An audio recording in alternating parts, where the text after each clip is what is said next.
O vereador José Mendonça utilizou a tribuna da Câmara na última sessão ordinária para falar a respeito de umas denúncias que foram feitas por uma pessoa, o Antônio Roberto Emídio, e que existe alguma coisa de irregular nessas denúncias. E em relação à denúncia que o Antônio Roberto Emídio fez, sim, de que vereadores participam de um mensalinho. Exato, ele disse que há mensalinho na prefeitura e que há mensalinho e mensalão aqui na Câmara também de vereadores, que vereadores recebem do prefeito para que vote nas proposituras que são de interesse do prefeito municipal. Citou nomes? Então, ele não citou nomes, e então, dos pedidos que eu virei para o Ministério Público, para que o Ministério Público, né, na verdade, e vou até o GAECO também, para que eles investiguem e que ele dê o nome desses vereadores, que nós somos em 13 vereadores, então tem que dar o nome dos vereadores que tem, se é que tem vereador que recebe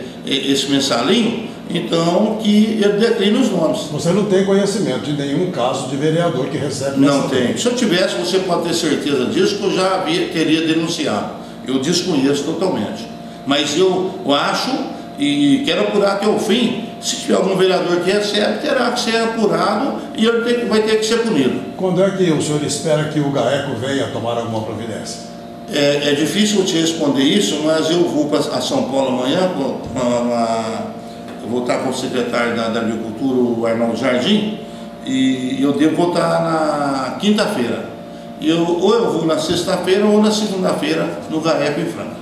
Até o fim desse mês de fevereiro haverá então uma posição sua em relação ao GAECO? É isso, com certeza. E pode ter certeza que eu vou declinar e vou estar apresentando para vocês que eu fiz essa denúncia. E eu espero que o GAECO venha e que tome uma postura, e que ele sempre tem tomado, o GAECO como um órgão sério, assim como o nosso Ministério Público também é muito sério, eu tenho certeza que vai estar sendo apurado.